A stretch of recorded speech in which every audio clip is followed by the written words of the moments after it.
Have you ever said something in anger that you later regretted?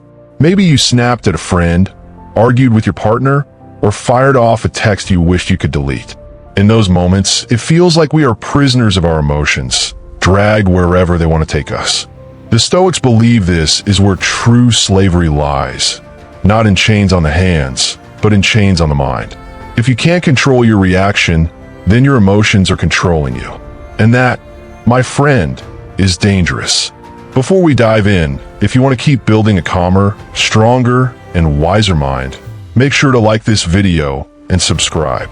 That way, every time you come back here, you're not just watching another video, you're training your soul. Number 1, why reacting is a trap. Reacting is our default setting. Someone insults you, and you fire back. Someone cuts you off in traffic, and you roll down your window to show them your driving expertise with one finger. It feels automatic, almost like a reflex. But here's the truth. When you react instantly, you're not choosing, you're being dragged. You've given away control of yourself to the situation. The Stoics taught that the real enemy is not what happens to us, but how we choose to see and handle it. Marcus Aurelius wrote, "You have power over your mind, not outside events. Realize this, and you'll find strength." Reacting is like trying to fight fire with gasoline. You may feel powerful for a second, but you'll regret the damage later. Think of it like this. Reacting is a toddler throwing a tantrum, while responding is an adult calmly explaining what's going to happen next. The toddler screams, the adult decides. Which version of yourself do you want to show the world? Humor break. If reacting always worked, my neighbor's dogs wouldn't bark at every moving leaf. But they do, and that's exactly how most of us live, barking at everything that moves. Stoicism invites us to be more than barking dogs. Number 2, the pause is your power. The space between stimulus and response, that tiny pause, is the battlefield of freedom. Most people waste it. They don't even notice it exists. But once you learn to pause, you gain an invisible power. You stop being predictable, stop being controlled, and start being deliberate. Epictetus said, "It's not what happens to you, but how you react to it that matters." That pause gives you a chance to ask, is this worth my energy? Will this matter tomorrow? Will this matter a year from now?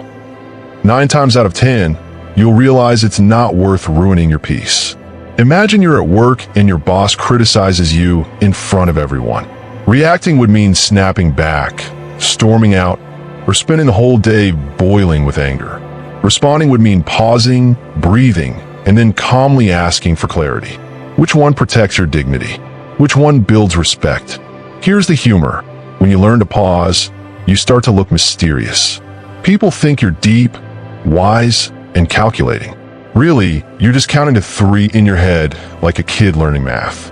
But hey, let them think you're a philosopher. Number 3, detach from the heat of the moment. When emotions are high, clarity is low. Anger, jealousy, and fear all cloud judgment. The Stoics trained themselves to step outside of the heat of the moment, almost like watching themselves from the outside. This distance lets you see things more clearly. Seneca said, "The greatest remedy for anger is delay." By detaching, you allow emotions to cool down before deciding what's worth saying or doing. It's like waiting for a storm to pass before sailing out to sea. If you rush in while the storm is raging, you'll sink. Here's a practical step. Imagine your best friend was in your exact situation. What advice would you give them? Now, take that advice yourself. It's amazing how much better we think when we're not blinded by our own emotions. Quick humor. Ever notice how we give world-class advice to others, but when it comes to ourselves, we act like we've never read a book in our life? Don't text your ex, we say. Then, 5 minutes later, guess who's typing a paragraph at 2 a.m.? That's why detachment is key. Number 4, choose reason over impulse. Responding means letting reason sit in the driver's seat while emotions ride in the back. You don't silence emotions, you acknowledge them, but you don't let them steer your life. It's about remembering that feelings are visitors, not rulers. Marcus Aurelius constantly reminded himself that most problems shrink when viewed with reason. Ask yourself, Is my response useful, or is it just an outlet for my ego? Useful responses build solutions, strengthen relationships, and protect your peace. Reactions often destroy those same things. Practical tip: create a rule for yourself. For example, I won't respond to an angry message for at least 1 hour. This builds a habit of reason over impulse. Over time, your brain rewires itself to naturally favor calm responses. Here's some humor.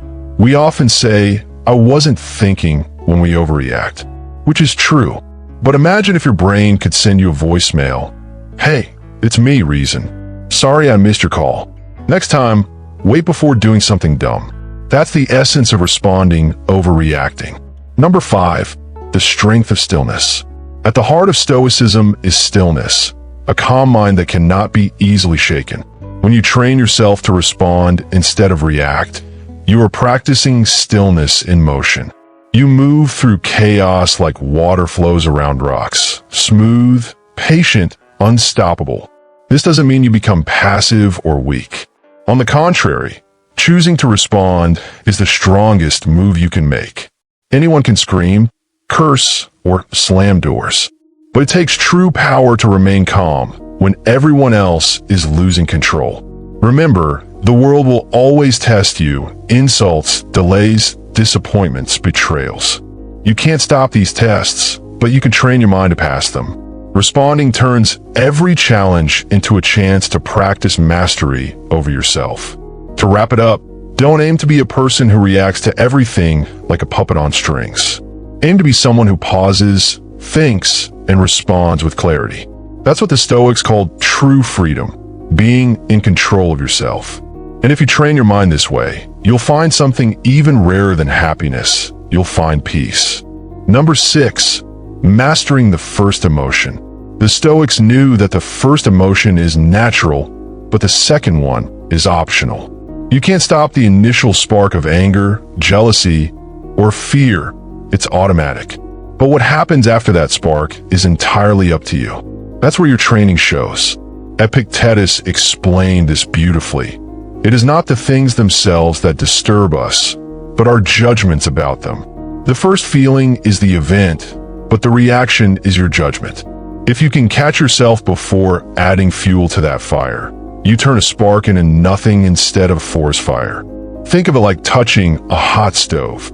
The pain is automatic, but you don't have to start smashing the whole kitchen in frustration. You simply move your hand and learn a lesson. That's the difference between reacting and responding. Pain teaches, but it doesn't have to control. Humor break.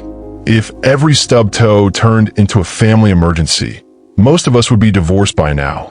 Sometimes the best response is just saying, "Ouch," and moving on. Number 7, your peace is too expensive to sell. Every time you react emotionally, you're selling your peace of mind to the cheapest bidder. Someone honks at you, and suddenly they own your whole mood for the day. That's a terrible trade. Your peace is priceless. Don't give it away so easily. The Stoics saw inner calm as the greatest wealth. Seneca wrote, "The greatest wealth is a poverty of desires." In other words, when you need less from others, they have less control over you. If you can train yourself to respond calmly, you keep your peace and no one can buy it from you. Imagine you're the grocery store and someone cuts in line. You could argue, escalate, and end up on YouTube as angry shopper number 37, or you could smile, let it go, and keep your peace intact. Which version of you feels richer at the end of the day? Here's the humor. People who cut in line are basically saying, "My time is worth more than yours." If that's true, let them rush. Their time may be expensive, but my peace? That's priceless. Number 8, train daily, not occasionally. Responding instead of reacting is not something you magically master one day. It's daily training, like lifting weights or brushing your teeth. If you don't practice regularly, your emotions will push you around. Marcus Aurelius didn't just write his thoughts once and move on. He wrote them every day in his meditations, reminding himself, don't be controlled by anger. Don't be a slave to emotions. Why? Because he knew the mind forgets easily and training must be constant. Try building small habits. For example, when someone interrupts you, practice pausing for 3 seconds before speaking. When traffic annoys you, turn it into a test of patience. These small exercises add up, and over time, you'll find that your natural instinct shifts from reacting to responding. Quick humor. If responding calmly was a one-time lesson, half of us would have learned it in kindergarten. But here we are, still arguing with strangers online over pineapple on pizza. By the way, it does belong. Fight me. Actually don't. I'll respond calmly. Number 9. Reactions chain, responses free. Every reaction creates a chain. You snap at someone, they snap back, and now the whole day spirals out of control. But when you respond calmly, you break that chain, and that is freedom. Seneca warned that anger, if not restrained, is frequently more hurtful to us than the injury that provokes it.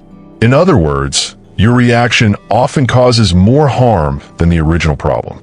A bad comment online might sting, but your angry reply could lead to sleepless nights, guilt, or even bigger conflicts. Think about arguments with loved ones.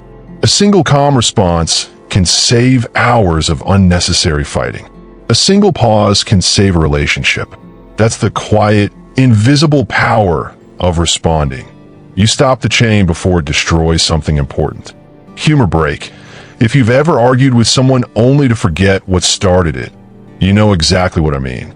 You're on round 12 of "no, you said that," and suddenly both of you look like two clowns fighting over who owns the red nose. Better to stop the circus early. Number 10. Responding makes you unshakable. The ultimate goal of Stoicism is to be unshakable. Not cold or emotionless, but steady, calm, and untouchable by chaos. When you respond instead of react, you train your mind to be like a mountain. Storms may rage, but the mountain doesn't move. Marcus Aurelius said, "If you are distressed by anything external, the pain is not due to the thing itself, but to your estimate of it." When you respond, you change your estimate. You see things as they are, not as your emotions exaggerate them. Imagine living a life where insults don't touch you, delays don't frustrate you, and failures don't crush you. Not because you don't feel them, but because you've trained yourself to respond with perspective instead of reacting with panic. That's real strength. Here's the humor. You'll notice people get confused when you don't react. They'll poke and prod, waiting for drama. And when you stay calm, they start looking at you like you've joined a secret society. And in a way, you have the society of people who control themselves. Life will always test you with insults, setbacks, and frustrations. You can't control those things, but you can control how you meet them. Reacting gives away your power, while responding proves you own your mind.